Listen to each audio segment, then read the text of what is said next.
Hi ನಮಸ್ತೆ ಸ್ನೇಹಿತರೆ, ಎಲ್ರಿಗೂ ಕೂಡ ಮತ್ತೊಮ್ಮೆ ನಿಮ್ಮ ಯೂಟ್ಯೂಬ್ ಚಾನಲ್ಗೆ ಪ್ರೀತಿಯ ಸ್ವಾಗತ. ಯಾರು ಚಾನಲ್ಗೆ ಸಬ್ಸ್ಕ್ರೈಬ್ ಮಾಡಿಲ್ಲ ದಯವಿಟ್ಟು ಸಬ್ಸ್ಕ್ರೈಬ್ ಮಾಡ್ಕೊಳ್ಳಿ. ಈ ಒಂದು ಸ್ಪರ್ಧಾತ್ಮಕ ಪರೀಕ್ಷೆ ಅನ್ನೋದು ಹೆಂಗೆ ಅಂತಂದ್ರೆ ಅದೃಷ್ಟದ ಜೊತೆ, ಅಂದ್ರೆ ಈ ರೈತರು ಮಾನ್ಸೂನ್ ಜೊತೆ ಆಡುವ ಜೂಜಾಟ ಅಂತ ಕರೀತಾರಲ್ಲ, ಆ ರೀತಿ ಇಡೀ ನಮ್ಮ ಒಂದು ಬದುಕಿನ ಒಂದು ಅದೃಷ್ಟದ ಜೊತೆ ಆಡುವ ಆಟ ಇದ್ದಂಗೆ. ಇಲ್ಲಿ ನಮ್ಮ ಸೆಲೆಕ್ಷನ್ ರೇಷಿಯೋ ಕೂಡ ತುಂಬಾ ಕಡಿಮೆ ಇರುತ್ತೆ. ನಾವು ಪಟ್ಟ ಶ್ರಮಕ್ಕೆ 100% ಹುದ್ದೆ ಸಿಗುತ್ತಾ ಇಲ್ವ ಅನ್ನೋದು ಕೂಡ ಕನ್ಫರ್ಮ್ ಇರಲ್ಲ. ಆದ್ರೂ ಕೂಡ ನಾವು ಈ ಲಕ್ಷಾಂತರ ಜನ ಅಭ್ಯರ್ಥಿಗಳಿಗೆ ಸ್ಪರ್ಧಿಸಿ ಒಂದು ಹುದ್ದೆಯನ್ನು ಪಡಿಬೇಕಾಗಿರುತ್ತೆ. ಸೊ ಅದಕ್ಕಾಗಿ ಎಲ್ಲರೂ ಹೋರಾಟ ಮಾಡ್ತಾರೆ. ಇವನ್ UPSC, KPSC, RRB, ಬೇರೆ ಬೇರೆ ಯಾವುದೇ ಒಂದು SSC ಯಾವುದೇ ಪರೀಕ್ಷೆನ ತೆಗೆದುಕೊಂಡ್ರು ಕೂಡ ನಮ್ಮ ಪಾಸಿಂಗ್ ರೇಷಿಯೋ ಅಲ್ಲಿ ಅಂದ್ರೆ ಆಯ್ಕೆ ಆಗುವಂಥ ಸಂಭವನೀಯತೆ ತುಂಬಾ ಅಂದ್ರೆ ತುಂಬಾ ಕಡಿಮೆ ಇರುತ್ತೆ. ಸೊ ಆದ್ರೂ ನಾವು ಪರಿಶ್ರಮ ಪಡ್ಬೇಕು. ಇನ್ನೇನಾದ್ರೂ ಅಪ್ಪಿತಪ್ಪಿ GM ಕ್ಯಾಂಡಿಡೇಟ್ ಆಗಿ ಹುಟ್ಟುಬಿಟ್ರೆ, ಜನರಲ್ ಮೆರಿಟ್ ಅಲ್ಲಿ ಯಾವುದೇ ರಿಸರ್ವೇಶನ್ ಇಲ್ಲದೆ ಹುಟ್ಟಿದ್ರೆ ನಮ್ಮಷ್ಟು ನತದೃಷ್ಟದಲ್ಲಿ ಯಾರು ಇರಲ್ಲ ಈ ಸ್ಪರ್ಧಾತ್ಮಕ ಪರೀಕ್ಷೆ ಫೀಲ್ಡಲ್ಲಿ. ಅಂದ್ರೆ ಅಷ್ಟು ಕಷ್ಟಪಡಬೇಕಾಗತ್ತೆ. ಇಲ್ಲಿ ಮೀಸಲಾತಿ ಇದ್ದು ಕೆಲವೊಂದಿಷ್ಟು ಸರ್ಟಿಫಿಕೇಟ್ಗಳಿದ್ದು ಏನೋ ನೀನು ಅಲ್ಲಿ ಶ್ರಮ ಪಟ್ಟೆ ಅಂತಂದ್ರೆ ಅದು ನಿನಗೆ ಕೈ ಹಿಡಿಯುತ್ತೆ. ಅದಕ್ಕೆ ಈಗ ಅಪ್ಕಮಿಂಗ್ ನಮ್ಮ ಸ್ಟೇಟ್ ಎಕ್ಸಾಮ್ಸ್, ಕರ್ನಾಟಕ ರಾಜ್ಯ ಸರ್ಕಾರದ ಹಲವಾರು ಇಲಾಖೆಗಳಲ್ಲಿ ಲಕ್ಷಾಂತರ ಹುದ್ದೆಗಳು ಖಾಲಿ ಇದೆ. ಸೊ ಅದೆಲ್ಲವನ್ನು ಭರ್ತಿ ಮಾಡೋದಕ್ಕೆ ಸರ್ಕಾರ ಇನ್ನೇನು ಕೆಲವೇ ದಿನಗಳಲ್ಲಿ ಅಧಿಸೂಚನೆಯನ್ನು ಹೊರಡಿಸಲಿದೆ. ಸೊ ಯಾರು ಈಗ ಹೊಸದಾಗಿ ಕಾಂಪಿಟೇಟಿವ್ ಫೀಲ್ಡ್ಗೆ ಕಾಲಿಟ್ಟಿದ್ರ ಅವ್ರಿಗೆ ಈ ಒಂದು ಕೆಲವೊಂದಿಷ್ಟು ಮಾಹಿತಿ ತುಂಬಾ ಇಂಪಾರ್ಟೆಂಟು. ಬಟ್ ಹಳೆಯವರಿಗೆ ಇದು ಗೊತ್ತೇ ಇರುತ್ತೆ, ಕಾಮನ್. ಬಟ್ ಯಾರು ಹೊಸದಾಗಿ ಈಗ ಬಂದಿದ್ದೀರಾ, ನೀವು ಕೆಲವೊಂದಿಷ್ಟು ನಿಮ್ಮ ಸರ್ಟಿಫಿಕೇಟ್ಸ್ಗಳು, ಡಾಕ್ಯುಮೆಂಟ್ಸ್ಗಳು ತುಂಬ ಇಂಪಾರ್ಟೆಂಟ್ ಆಗುತ್ತೆ. ಹಲವಾರು ಜನ ನಾನು ನೋಡಿದ್ದೀನಿ, ಕೆಲವರಿಗೆ ಡಾಕ್ಯುಮೆಂಟ್ಗಳನ್ನ ಮಾಡಿಸ್ಕೊಳ್ಳೋದೇ ಲೇಜಿ, ಅಂದರೆ ಬ್ಯಾಡ್, ಅದ್ರ ಬಗ್ಗೆ ತಲೆನೇ ಕೆಡಿಸ್ಕೊಳಕ್ಕೆ ಹೋಗಲ್ಲ. ಕೆಲವರಿಗೆ ನೋಡಿ ಹೈದರಾಬಾದ್ ಕರ್ನಾಟಕಕ್ಕೆ ಸೇರಿದವರಾಗಿರ್ತಾರೆ, ಬಟ್ 371J ಮಾಡಿಸ್ಕೊಂಡೇ ಇರಲ್ಲ ಸರ್ಟಿಫಿಕೇಟ್, ಹಂಗೆ ಸುಮ್ಮನೆ ನಾಲೆಜ್ಗೆ ಬರೀತಾ ಇರೋದು. ದಯವಿಟ್ಟು ನಿಮ್ಗೆ ಇರುವಂಥ ಸೌಲಭ್ಯ ಏನು ಸಿಕ್ಕಿದೆ ಸೊ ಅದನ್ನು ಸರಿಯಾಗಿ ಸದ್ಬಳಕೆಯನ್ನು ಮಾಡ್ಕೊಳ್ಳಿ. ಇನ್ನು ಕೆಲವರು ಕನ್ನಡ ಮಾಧ್ಯಮದಲ್ಲಿ ಓದಿರ್ತಾರೆ, ಬಟ್ ಕನ್ನಡ ಮೀಡಿಯಂ ಸರ್ಟಿಫಿಕೇಟ್ ಮಾಡಿಸ್ಕೊಂಡಿರಲ್ಲ. ರೂರಲ್ ಓದಿರ್ತಾರೆ, ರೂರಲ್ ಸರ್ಟಿಫಿಕೇಟ್ ಇರಲ್ಲ.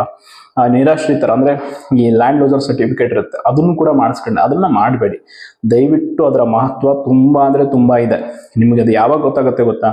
ಆಯ್ಕೆ ಪ್ರಕ್ರಿಯೆಗೆ ಹೋಗ್ತಿರಲ್ಲ ನೀವು, ಪರೀಕ್ಷೆ ಬರೆದು ಆಯ್ಕೆ ಆದಮೇಲೆ ಅಲ್ಲಿ ಕಟ್ ಆಫು, ಅವಾಗ ನೀವೇನು ಆಯ್ಕೆ ಇರುತ್ತಲ್ಲ ಅವಾಗ ನಿಮ್ಗೆ 1-2 ಅಂಕಗಳಲ್ಲಿ ಏನಾದರೂ ವಿಫಲತೆ ಹೊಂದಿದ್ರಿ ಅಂದರೆ ಅವಾಗ ನಿಮ್ಗೆ ಅರ್ಥ ಆಗುತ್ತೆ ಅದರ ಮಹತ್ವ ಎಂಥದ್ದು ಅಂತ.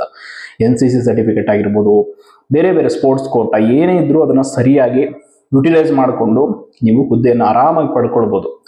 ನೀವು ಈ ನಾರ್ಮಲ್ ಆಗಿ ಕಾಂಪಿಟೇಷನ್ ಮಾಡೋದಕ್ಕೂ ಈ ಕೆಲವೊಂದಿಷ್ಟು ಸರ್ಟಿಫಿಕೇಟ್ಗಳು ನಿಮ್ಮ ಹತ್ರ ಇದ್ದಾಗ ಮಾಡೋ ಕಾಂಪಿಟೇಷನ್ಗೂ ತುಂಬ ಡಿಫ್ರೆನ್ಸ್ ಇರುತ್ತೆ. ನೋಡಿ, ನಮ್ಮ ರಾಜ್ಯ ಸರ್ಕಾರದ ಕೆಲವೊಂದು ಹುದ್ದೆಗಳಲ್ಲಿ, ಅಂದರೆ ಆಲ್ಮೋಸ್ಟ್ ಎಲ್ಲ ಹುದ್ದೆಗಳಲ್ಲಿ ಕೂಡ ಕೆಲವೊಂದು ಸರ್ಟಿಫಿಕೇಟ್ ಇದ್ದರೆ ನಿಮ್ಗೆ ಎಷ್ಟು % ಮೀಸಲಾತಿ ಸಿಗುತ್ತೆ ಅಂತ ಒಂದಿಷ್ಟು ಮಾಹಿತಿಯನ್ನು ತಿಳಿಸ್ಕೊಡ್ತೀನಿ. ಹೆಚ್ಚಿಗೆ ಇತ್ತಪ್ಪ ನಿಮ್ದು ಏನಾದರೂ, ನೀವು ಕಲ್ಯಾಣ ಕರ್ನಾಟಕ ಭಾಗದವರು ಆಗಿದ್ರಿ, ಅಲ್ಲಿ ನಿಮಗೆ ಮೀಸಲಾತಿ ಸ್ಥಳೀಯ ಹುದ್ದೆಗಳಲ್ಲಾದರೆ 75 to 80% ನಿಮಗೆ ಹೆಚ್ಚಿಗೆ ನೋಟಿಫಿಕೇಶನ್ ಆಗಿತ್ತು ಸಪ್ರೇಟ್ ಅಂದರೆ ನಿಮ್ಗೆ ಅಷ್ಟು ನಿಮಗೆ ಇರುತ್ತೆ. ಆ್ಯಂಡ್ ರಾಜ್ಯ ಮಟ್ಟದ ಹುದ್ದೆ ನೋಟಿಫಿಕೇಶನ್ ಆಗಿತ್ತು ಅಂದರೆ ಅಲ್ಲಿ 8% ನಿಮಗೆ ಸಿಗುತ್ತೆ. ಕನ್ನಡ ಮೀಡಿಯಂ ನಿಮ್ಮದು ಸರ್ಟಿಫಿಕೇಟ್ ಇತ್ತು ಅಂತಂದರೆ ಕನ್ನಡ ಮಾಧ್ಯಮ 5% ಮೀಸಲಾತಿ ನಿಮಗೆ ಹುದ್ದೆಗಳಲ್ಲಿ, ಅಂದರೆ ಸರ್ಕಾರಿ ಹುದ್ದೆ ನೇಮಕಾತಿಯಲ್ಲಿ ಸಿಗುತ್ತೆ. ಸೊ ಇನ್ನು ರೂರಲ್ ಸರ್ಟಿಫಿಕೇಟ್ ಇದ್ರೂ ಕೂಡ ಅಷ್ಟೇ, ಅದಕ್ಕೂ ಕೂಡ ಸಿಗುತ್ತೆ. ಆ್ಯಂಡ್ PDPಗೂ ಕೂಡ ಅಷ್ಟೇ, ಅಂದರೆ ಈ ಲ್ಯಾಂಡ್ ನಿಮ್ದು ಏನಾದರೂ ಭೂಮಿಯನ್ನು ಸರ್ಕಾರದ ಯಾವುದಾದ್ರೂ ಯೋಜನೆ ವಿಚಾರವಾಗಿ ನಿಮ್ಮ ಆ ಲ್ಯಾಂಡ್ ಹೋಗಿರುತ್ತೆ. ಕೆಲವ್ರದ್ದೀಗ ನಿಮ್ಮ ಹೊಲಗಳಲ್ಲಿ, ಜಮೀನಲ್ಲಿ ಸರ್ಕಾರದ ಒಂದು ಯಾವುದೋ ರಸ್ತೆನೋ ಅಥವಾ ಕೆನಾಲ್ ಅಂತ ಕರಿತೀವಿ, ಕಾಲುವೆನೋ ಏನೋ ಬಂದಿರುತ್ತೆ. ಸೊ ಅದು ನಿಮ್ಮ ಲ್ಯಾಂಡ್ ಹೋಗಿತ್ತು ಅಂತಂದರೆ ಅದಕ್ಕೆ ನಿಮ್ಗೊಂದು ಸರ್ಟಿಫಿಕೇಟ್ ಕೊಡ್ತಾರೆ. ಸೊ ಅದಕ್ಕೆ ಅದು ಇತ್ತು ಅಂದರೆ ನಿಮಗೆ 5% ಸಿಗುತ್ತೆ ರಿಸರ್ವೇಷನ್, ಓಕೆನಾ. ಆ್ಯಂಡ್ PH ನಾರ್ಮಲ್ ಆಗಿ ಫಿಸಿಕಲಿ ಡಿಸೇಬಲ್ಡ್ ಅವರಿಗೆ 3% ಇರುತ್ತೆ. NCCಗೂ ಕೂಡ ಇರುತ್ತೆ. ಸ್ಪೋರ್ಟ್ಸ್ ಕೋಟಾಗೂ 2% ಇರುತ್ತೆ. ಎಕ್ಸ್ ಸರ್ವಿಸ್ಗೂ ಮ್ಯಾನ್ಗೂ ಕೂಡ, ಅಂದರೆ ನೀವು ಆರ್ಮಿಯಲ್ಲಿ ಕೆಲಸ ಮಾಡಿ ಬಂದಂಥವ್ರಿಗೂ ಕೂಡ 3% ಇರುತ್ತೆ. ಈ ರೀತಿ ಬೇರೆ ಬೇರೆ ಸರ್ಟಿಫಿಕೇಟ್ಗಳಿತ್ತು ಅಂತಂದರೆ ಈ ರೀತಿಯಾಗಿ ಮೀಸಲಾತಿ ಸಿಗುತ್ತೆ. ಇದನ್ನು ಹೊರತುಪಡಿಸಿ ಮಾಮೂಲಿಯಾಗಿ OBCದು ನಿಮಗೆ ಕ್ಯಾಸ್ಟ್ ರಿಸರ್ವೇಷನ್ ಇರುತ್ತೆ, SC ST ಅದು ಸಿಗುತ್ತೆ, ಅದರಲ್ಲಿ ಯಾವುದೇ ಬದಲಾವಣೆಗಳಿರಲ್ಲ. ಬಟ್ ಆದರೂ ಈ ರೀತಿ ಕೆಲವೊಂದು ಸ್ಪೆಷಲ್ ಸರ್ಟಿಫಿಕೇಟ್ಗಳು, ವಿಶೇಷ ಮೀಸಲಾತಿ ಪ್ರಮಾಣ ಪತ್ರಗಳು ಇತ್ತು ಅಂದರೆ ನಿಮ್ಮ ಹತ್ರ ಖಂಡಿತವಾಗಿ ನೀವು ಆಯ್ಕೆ ಆಗುವಂಥ ಏನಿರುತ್ತೆ ಸಂಭವನೀಯತೆ ಇನ್ನಷ್ಟು ಹೆಚ್ಚಿರುತ್ತೆ. ನಿಮ್ಮ ಕಾಂಪಿಟೇಷನ್ ಕೂಡ ಅಷ್ಟೇ. ಈಗ ನೋಡಿ, ಲ್ಯಾಂಡ್ ಲೂಸರ್ ಸರ್ಟಿಫಿಕೇಟ್ ಅಂದರೆ ಭೂ ನಿರಾಶ್ರಿತರ ಏನು ಅದು ಸರ್ಟಿಫಿಕೇಟ್ ಇರುತ್ತೆ ನಿಮಗೆ, ಅದು ಇತ್ತು ಅಂತಂದರೆ ಇನ್ನಷ್ಟು ಬೆನಿಫಿಟ್. ನಾನು ನಮ್ಮ ಸಹೋದರರೊಬ್ಬರನ್ನೇ ಈ ಪೊಲೀಸ್ ಕಾನ್ಸ್ಟೇಬಲ್ ಹುದ್ದೆ ಬರೆದಾಗ ಆರಾಮಾಗಿ ಅವ್ರು ಆಯ್ಕೆ ಆದರು. ಒಂದು ಸರ್ಟಿಫಿಕೇಟ್ ಇತ್ತು, ಸ್ಕೋರ್ ಒಂದು ಸ್ವಲ್ಪ ಹೆಚ್ಚು ಕಮ್ಮಿ ಆದರೂ ಕೂಡ ನಿಮಗೆ ಈ ರೀತಿ ಮೀಸಲಾತಿಗಳು ಸಿಕ್ಕಾಗ ಅದರಿಂದ ನಿಮಗೆ ಹುದ್ದೆ ಸಿಗುವಂಥ ಸಾಧ್ಯತೆ ಹೆಚ್ಚಿರುತ್ತೆ. ಹಾಗಾಗಿ ಯಾವುದೇ ಒಂದು ಸರ್ಟಿಫಿಕೇಟನ್ನು ಕೂಡ ನೀವು ಎಲಿಜಿಬಲ್ ಇದ್ದೀರಾ ಅಂದರೆ ಕಂಪಲ್ಸರಿ ಇದನ್ನು ಮಾಡಿಸ್ಕೊಳ್ಳಿ. ಆ್ಯಂಡ್ ಇನ್ನು ಕೇಂದ್ರ ಸರ್ಕಾರಕ್ಕೆ ಸಂಬಂಧಪಟ್ಟಾಗಿ EWS ಅಂತ ಬರುತ್ತೆ, ಎಕನಾಮಿಕಲ್ ವೀಕರ್ ಸೆಕ್ಷನ್, ಅದಕ್ಕೆ 10% ಇರುತ್ತೆ.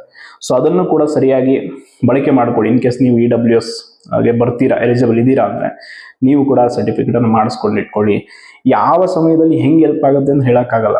ಕೆಲವರು ತುಂಬ ನೆಗ್ಲೆಕ್ಟ್ ಮಾಡೋದು ನಾನು ನೋಡಿ, ನನ್ನ ಸ್ನೇಹಿತರು ಕೆಲವರು ನಾನು ಕೇಳುವಾಗ ಏನು ಮಾಡ್ತೀಯ ಬಿಡು ಆ ಸರ್ಟಿಫಿಕೇಟ್ಗಳು ತೆಗೆದುಕೊಂಡು, ಒಂದೊಂದ್ಸಲ ಸುಮ್ಮನೆ ನೆಗ್ಲೆಕ್ಟ್ ಆಗಿ, ಇಲ್ಲ ತಂದೆ ತಾಯಿಗಳ ಪಾಪ ಅವರು ಊರಲ್ಲಿರ್ತಾರೆ, ಏನೋ ಅವರು ಅಷ್ಟೊಂದು ಓದಿರಲ್ಲ, ಏನೋ ಮಾಡ್ಸೋಕ್ಕಾಗಲ್ಲ. ಬಟ್ ನೀವಾದರೂ ಹೋಗಿ ಸರ್ಟಿಫಿಕೇಟ್ಗಳಿಗೆ ಅಪ್ಲೈ ಮಾಡಿ ಅದನ್ನು ಮಾಡ್ಕೊಳ್ಬೇಕು. ಈ ಸ್ಪರ್ಧಾತ್ಮಕ ಪರೀಕ್ಷೆಯಲ್ಲಿ ನಾನು ಪಕ್ಕಾ ಹಿಂಗೆ ಆಯ್ಕೆ ಆಗ್ಬಿಡ್ತೀನಿ, GM ಅಲ್ಲಿ ರ್ಯಾಂಕ್ ಹೊಡಿತೀನಿ ಅನ್ನೋದೆಲ್ಲ ಸಾಧ್ಯ ಇಲ್ಲ ಆಯ್ತಾ. ಎಷ್ಟೇ ಪರಿಶ್ರಮ ಪಟ್ಟರು ಪ್ರಶ್ನೆ ಪತ್ರಿಕೆ ಕಠಿಣವಾಗಿ ಬರುತ್ತೆ, ಕಾಂಪಿಟೇಷನ್ ಹೈ ಇರುತ್ತೆ, ಲಕ್ಷಾಂತರ ಜನ ಅಭ್ಯರ್ಥಿಗಳು ಅರ್ಜಿ ಸಲ್ಲಿಸ್ತಾ ಇರ್ತಾರೆ. ಸೊ ಹಾಗಾಗಿ ಕಾಂಪಿಟೇಷನ್ ಹೈ ಇರೋದ್ರಿಂದ ನೀವು ಈ ರೀತಿಯ ಮೀಸಲಾತಿಗಳೆಲ್ಲ ಸದ್ಬಳಕೆಯನ್ನು ಮಾಡ್ಕೊಳ್ಬೇಕು. ಕೊಟ್ಟಿದೆ ಸರ್ಕಾರ, ಅದನ್ನು ಬಳಸ್ಕೊಳ್ಳಿ ಅಷ್ಟೇ, ಬೇರೆ ಏನೂ ಇಲ್ಲ. ನೆಕ್ಸ್ಟ್ ನೋಟಿಫಿಕೇಶನ್ ತುಂಬ ಆಗೋದಿದೆ. ಫಸ್ಟು ನಿಮ್ಮ ಡಾಕ್ಯುಮೆಂಟ್ಸ್ಗಳು ಎಲ್ಲೆಲ್ಲಿ ಏನೇನು ಸಮಸ್ಯೆಗಳಿದೆ, ಕೆಲವ್ದು ಹೆಸರು ತಪ್ಪಿರುತ್ತೆ, ಅಂದರೆ ಈಗ SLC ಅಂಕಪಟ್ಟಿಯಲ್ಲಿ ಒಂದಿರುತ್ತೆ, ಆಧಾರ್ ಕಾರ್ಡಲ್ಲಿ ಒಂದಿರುತ್ತೆ, ಮಾರ್ಕ್ಸ್ ಕಾರ್ಡ್ಗಳಲ್ಲಿ ಡಿಗ್ರಿ ಮಾರ್ಕ್ಸ್ ಕಾರ್ಡ್ ಆ ಥರ ಇದ್ದವನ್ನೆಲ್ಲ ಸರಿಪಡಿಸ್ಕೊಳ್ಳಿ. ಕ್ಯಾಶ್ ಆ್ಯಂಡ್ ಇನ್ಕಮ್ ಮಾಡಿಸ್ಕೊಳ್ಳಿ. ಈಗ ಎಸ್ಪೆಷಲಿ SC ಅವರು ಎಲ್ಲ ಏನು ಮಾಡಬೇಕು, ಹೊಸ ಕ್ಯಾಸ್ಟ್ ಸರ್ಟಿಫಿಕೇಟ್ನ ಈಗ ಪಡ್ಕೊಳ್ಬೇಕು. ಯಾಕಂದರೆ ಈಗ ಒಳ ಮೀಸಲಾತಿ ಆಯಿತು. ಸೊ ಅದು ಹೊಸ ಕ್ಯಾಸ್ಟ್ ಸರ್ಟಿಫಿಕೇಟನ್ನು ಕ್ಯಾಶ್ ಆ್ಯಂಡ್ ಇನ್ಕಮ್ ಈಗ ಕೊಡೋದಕ್ಕೆ ಶುರು ಮಾಡ್ತಾರೆ. ಸೊ ನೀವು ಅದನ್ನು ಪಡ್ಕೊಳ್ಬೇಕು ಕ್ಯಾಸ್ಟ್ ಸರ್ಟಿಫಿಕೇಟ್ನ. ಎಲ್ಲವೂ ಕೂಡ ದಾಖಲೆಗಳನ್ನು ಸಮರ್ಪಕವಾಗಿ ಸರಿಯಾಗಿ ಇಟ್ಕೊಂಡಿರಿ.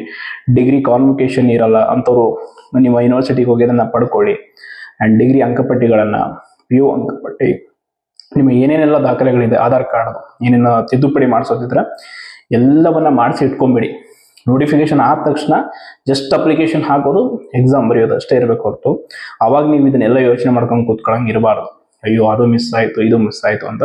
ಸೊ ಇಷ್ಟು ಮಾಹಿತಿಯನ್ನು ನೀಡಿದ್ದೀನಿ. ಸೊ ಇದನ್ನು ಹೊರತುಪಡಿಸಿ ಕೂಡ ಯಾವುದಾದ್ರೂ ವಿಶೇಷ ಪ್ರಮಾಣ ಪತ್ರ ಏನಾದರೂ ದಾಖಲಾತಿ ಅಥವಾ ಹೆಂಗೆ ಮಾಡಿಸೋದು, ಅದನ್ನು ಹೆಂಗೆ ಪಡ್ಕೊಳ್ಳೋದು ಅನ್ನೋದ್ರ ಬಗ್ಗೆ ಏನಾದರೂ ಮಾಹಿತಿ ಬೇಕಿದ್ರೆ ದಯವಿಟ್ಟು ಕಮೆಂಟ್ ಮಾಡಿ ತಿಳಿಸ್ತೀನಿ ಅಂತ ಹೇಳ್ತಾ ಧನ್ಯವಾದ.